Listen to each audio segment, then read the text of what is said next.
to exceeding the thresholds that define dangerous and irreversible climate.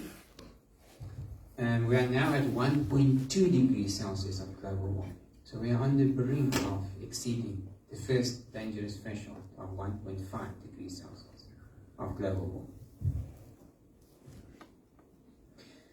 So the report starts by assessing global climate change. So it starts giving the usual graph, which shows the level of global warming as a function of time. And this slide depicts the choices we can still make. So the red lines are the low mitigation fossil fuel type futures, and the blue lines are the Paris Agreement strong mitigation type futures. The fossil fuel futures will result in global warming reaching values of 4 to 5 degrees Celsius. By the end of the century, that will be devastating. Those scenarios bring 2 degrees Celsius of global warming maybe in the 2040s. The Paris Agreement type futures, they can still give us a very excellent chance, the report has assessed, of keeping global warming to below 2 degrees Celsius. But another reason for the Secretary General's code red is that the report has made the statement that it is probably too late for us to keep global warming below 1.5 degrees Celsius. The language of the IPCC is it is more likely than not that the 1.5 degrees Celsius threshold will be exceeded. No matter what we do now, we've left it for too long, the mitigation process. So to stand the chance of still staying below 1.5 degrees Celsius, but the chance is now less than 50%.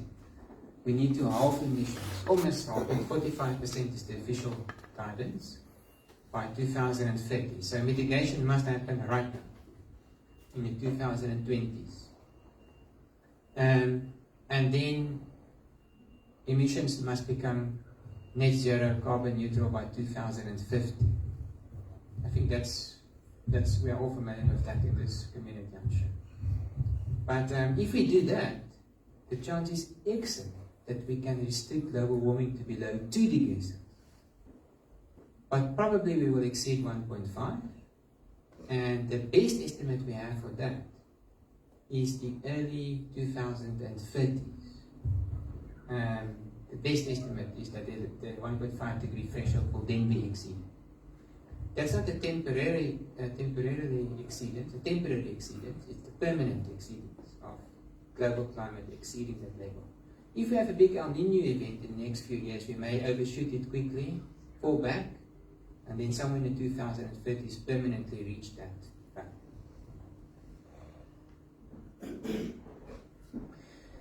So the pathways,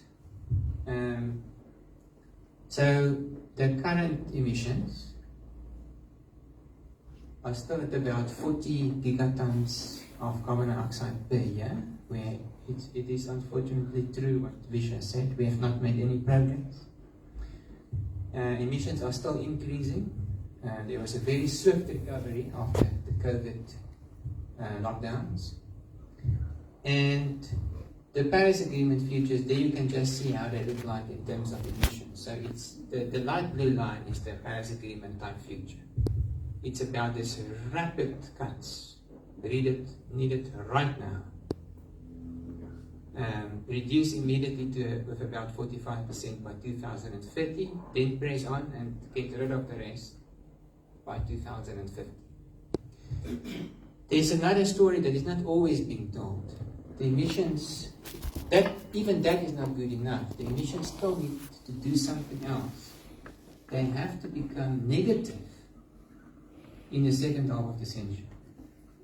That means to have this chance to stay below 1.5.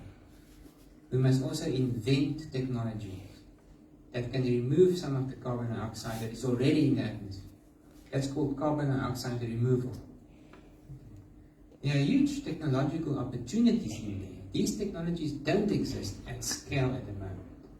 Can we take a lead as South Africans in developing that type of technologies, or as Africans, because nobody right now knows how to do it on scale.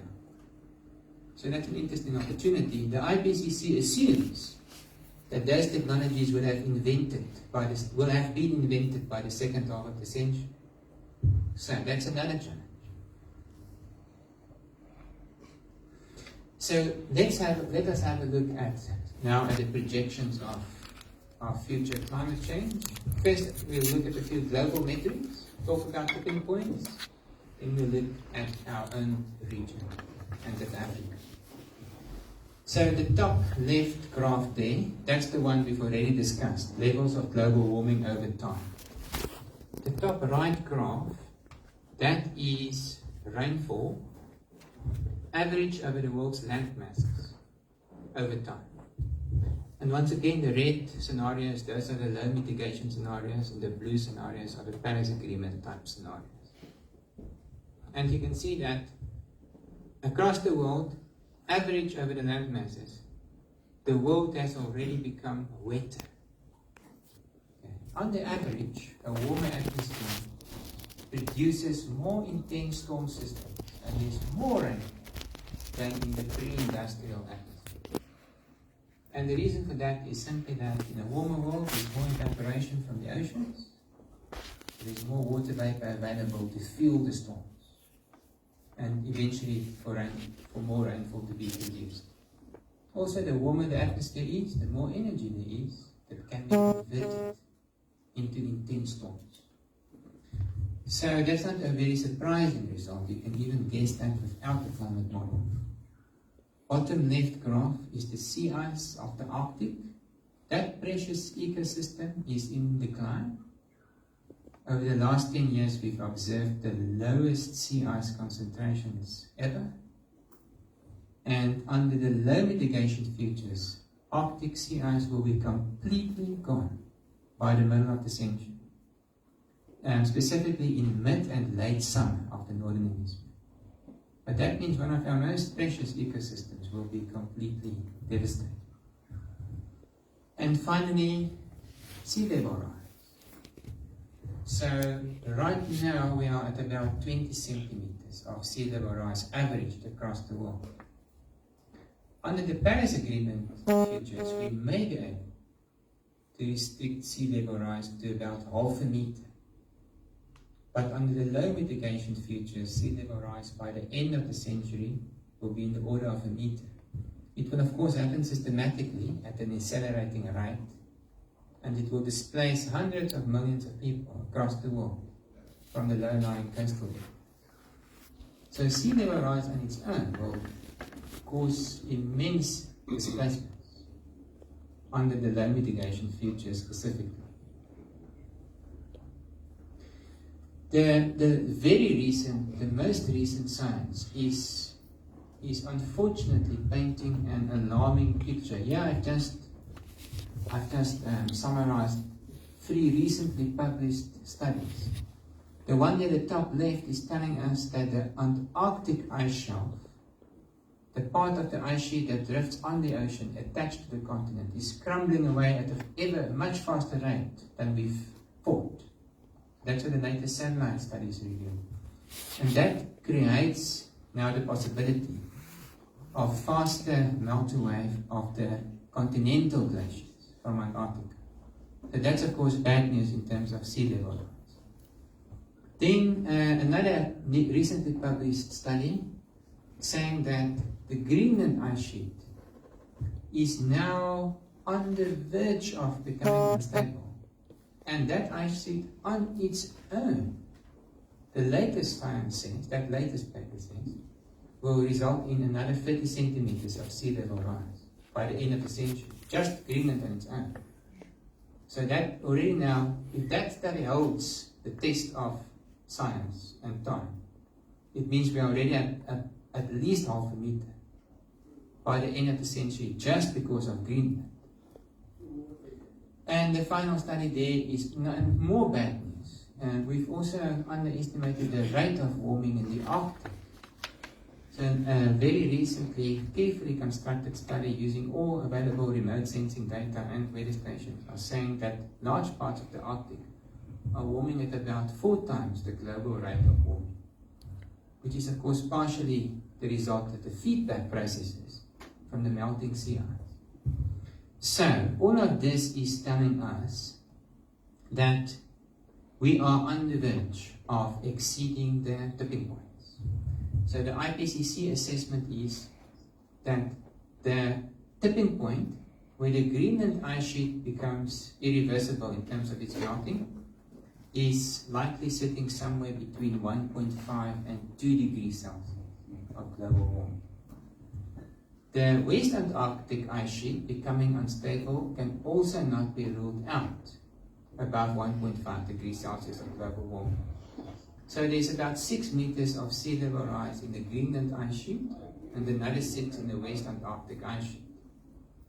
So our own the sea level rise that will directly impact on us by the end of the century, as I've mentioned, is now really starting to look as if it may be in the order of a meter. It will impact on all of us, of course, already in our lifetime.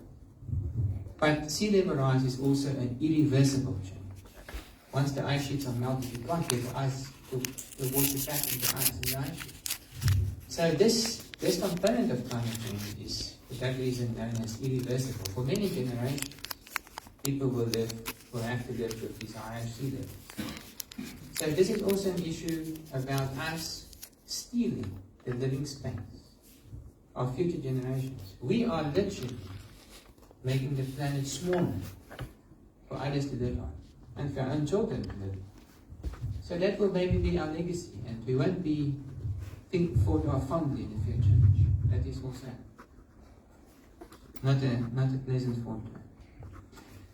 So, in terms of regional change, let me get to that. That's the last part of the talk. So, of course, not all parts of the world are warming equally fast. So here we are looking at how temperature patterns will be different across the world for a certain level of global warming. Top left is 1.5 degrees Celsius of global warming. Our best estimate is that we will be there in the early 2030s. You can see in Southern Africa, the region that is warming the fastest is us, Southern Africa. In the entire Southern Hemisphere, we are warming up the fastest. That's because of our unique regional climate system. The center of the warming is over Botswana. Right underneath the center of that high pressure system called the Botswana High, that by coincidence is busy forming now for the first time this summer. And it is the high pressure system that's driving the change. We can get into the details if we have time. Should we reach 3 and 4 degrees Celsius of global warming, the regional temperature increase will be at least 6 degrees Celsius. So we are warming at almost twice the global rate of warming averaged across the Southern African interior. In Botswana, it's more than twice the global rate of warming. At the same time, our region is projected to become generally drier. So those are the same types of graphs, but now we are looking at the rainfall patterns. In green and blue, we have the regions that are projected to become generally wetter. And those brownish colors, those are the regions that are projected to become generally drier. So our region is projected to become generally drier. And that is the main reason why we are formally classified as a climate hotspot by IPCC. Because if a region that is water stressed becomes even drier and warmer, then of course the options for adaptation are greatly limited. It may feel strange to think about Southern Africa becoming drier after this very wet season in the east. But it's because the system at the same time is becoming more variable. So you may know about the El Niño, La Niña cycle that brings periods of drought and periods of above rainfall to our region. That cycle is intensifying. So the La Niñas are becoming wetter, but unfortunately the El Niños are also becoming drier. And you may still remember the last cycle that peaked in the strongest El Nino ever seen by humans in 2015-16. So if we look at specific regions, like this is the Teerwaterskloof catchment that supplies Cape Town with water. Here, how this graph works is we have rainfall anomalies on the x-axis and temperature anomalies on the y-axis. And the colors take us through time.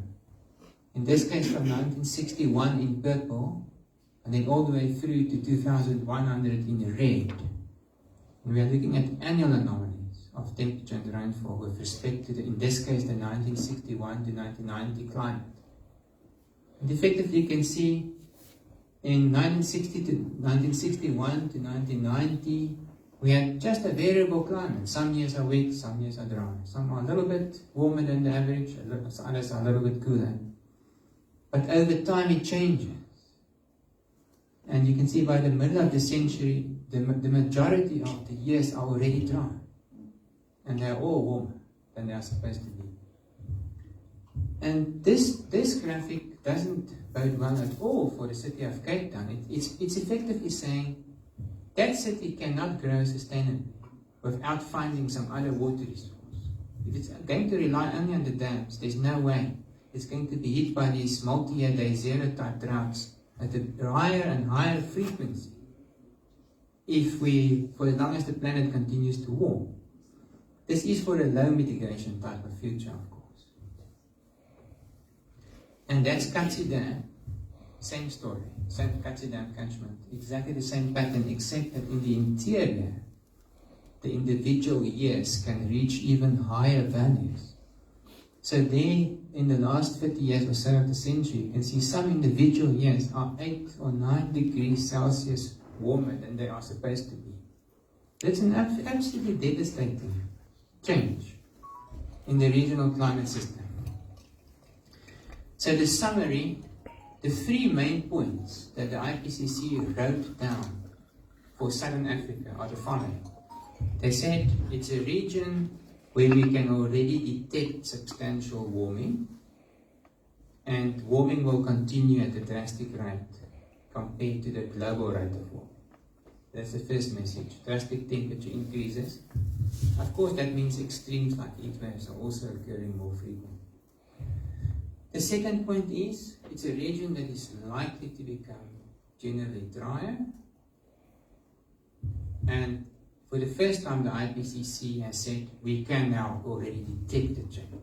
So it is a change that can be detected for the winter rainfall region and for the summer rainfall region. And the third important point is that despite the fact that the system is on a downward declining trend in terms of rainfall, we can detect an upward trend in the number of intense rainfall events. So in the warmer system, more intense storm systems form during the La Nina phase, and they produce more rainfall than they did in the past, the individual storm systems. So if you think about that, it also means the nature of rainfall is changing. So overall, it tells us we are heading towards a more extreme, a more variable climate system, more extreme droughts, more extreme periods of flooding. Overall, a clear upward trend in temperature and likely a declining trend in rainfall. So from that basis, I now would like to conclude by just sharing with you what I think are 4 main risks, 4 of the biggest risks we will have to deal with in the changing climate system. And yeah, I'm not going to talk about risks that I would always want to say frequently occur in the region, such as flooding in Durban. I would like to point out here so-called tipping point risks. So what can occur in our region that's unprecedented, that has never occurred before? So I would like to point out 4 such events that I think will become increasingly likely as the world continues to warm. The first is probably the single biggest risk in terms of socioeconomic impact in South Africa. And that's the possibility of a Gauteng day zero drought. So we all know that Gauteng is where we have 15 million people, the big industries. Just imagine the consequences of if Gauteng runs out of water for many months. Now, in 2015-16, at the end of the 4-year drought that culminated in a big El Nino, the level of the Vaal Dam in September 2016 was at 25%.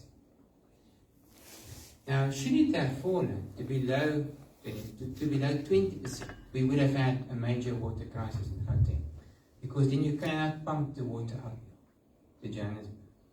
And secondly, the water quality is not fit for human consumption. You cannot do anything with that water if the level is below 20%.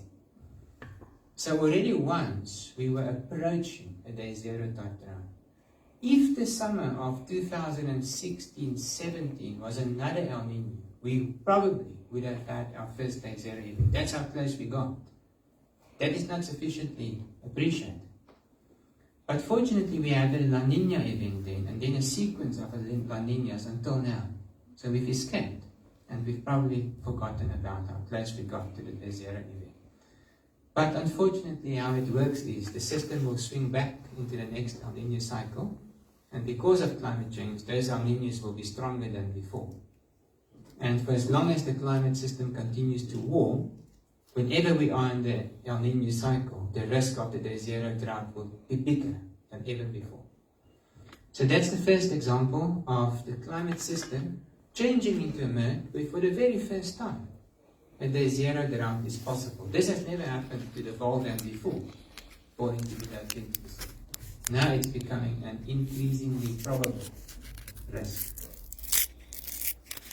The second is a tipping point that the IPCC identified back in 2018 in a special report, when they said there are biophysical limits to what certain crops and certain other sectors in agriculture, for example the cattle industry, can endure.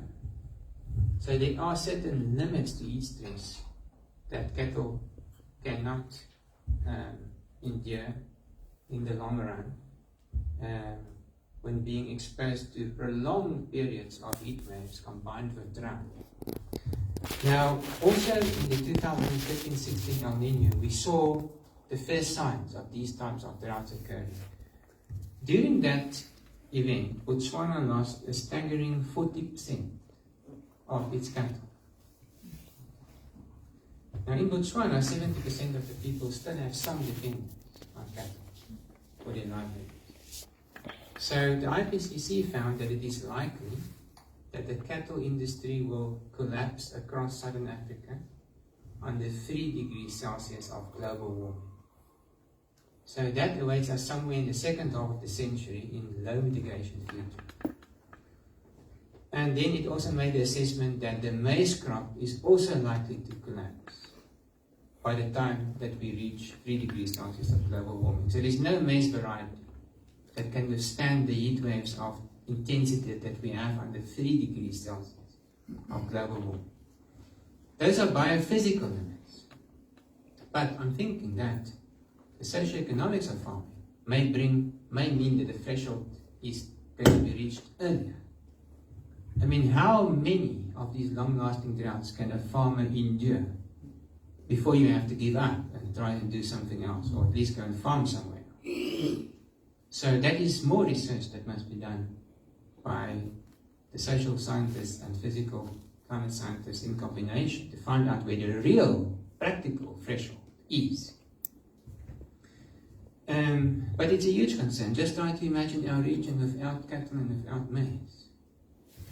Then, thirdly, we need to realize that maybe the most immediate risk of all is that the climate system will shift into a regime where we will get completely new types of heat waves, unprecedented in intensity. So we've seen them in the Northern Hemisphere in recent years. The Pacific Northwest heat wave of 2021 in June, the recent heat wave in the UK have now been assessed to have been impossible to occur without greenhouse gas warming. Now, we already had our biggest heat waves and most intense back in the El Nino of 2015-16. So I can make a prediction today that when we go back into the El Nino phase, we are likely going to break our temperature records in South Africa. And we will have the most intense heat waves we've ever had in Southern Africa.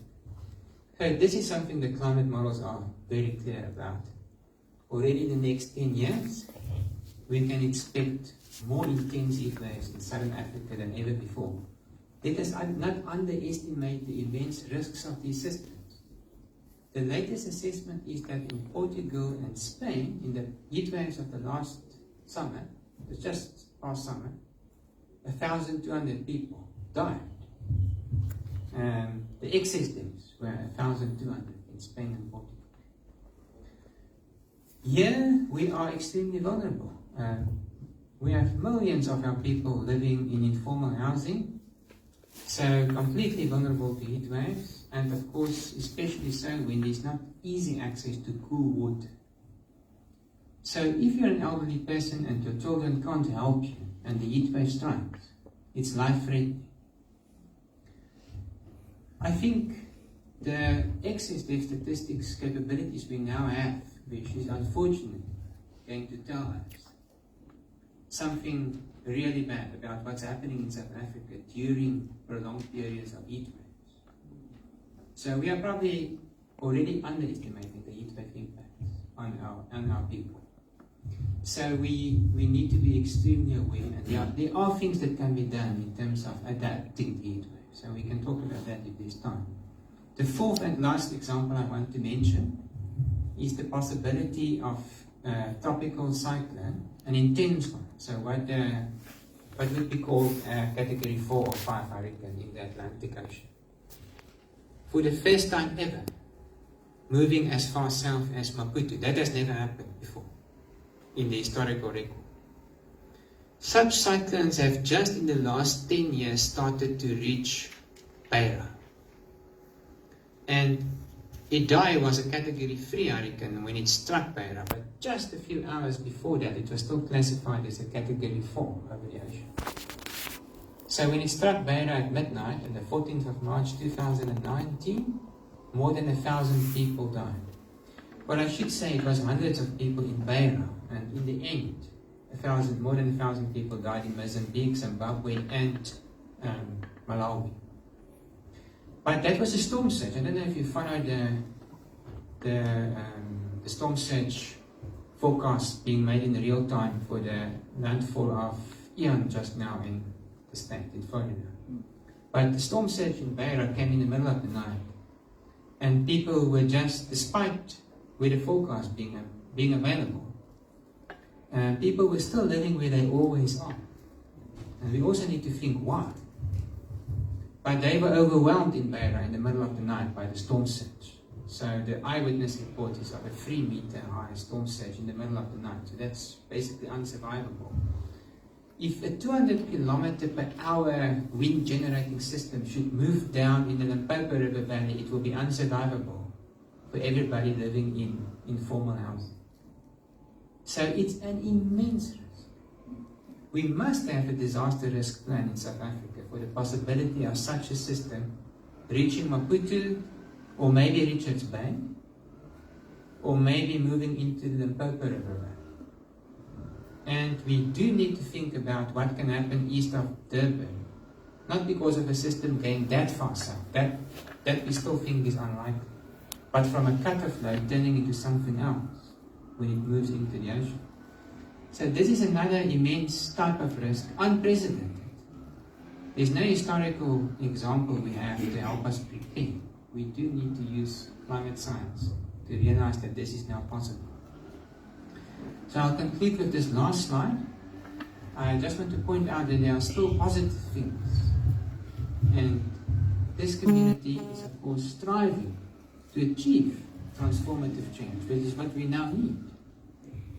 So the IPCC is also aware of this, and it tried to, for example, frame its special report on global warming of 1.5 degrees Celsius in the theme of reasons for hope, which they wasn't very successful, of course, with communicating that message. But there are two really important messages. The first is, the science is clear. With a strong mitigation effort that starts immediately, the chance is still excellent to keep global warming below 2 degrees Celsius. And then we avoid many of the worst impacts we've just discussed. They can be completely avoided. But it requires the Paris Agreement's type mitigation, starting immediately. That's the one very positive aspect. The second aspect is climate science is good enough evolved to help us prepare for what's coming. Now, there are limits to adaptation. For example, there are certain heat thresholds where you just can't keep cattle anymore. But towards exceeding those thresholds, we do know what the main risks are. Let's think how we can protect our people against more intense flood events in Durban. It's within our reach. Let's think how we can protect our people when a big heat wave strikes. There are adaptation strategies for big heat waves striking. And there are ways to build a long-term resilience by helping people to live in safer and better circumstances. There is much to be done while the world is unfortunately continuing to warm. With that, colleagues and Vish, I hope this is what you've been looking for, Vish, in terms of the summary, and I hope there's a bit of time for discussion. Thank you. I want this chair.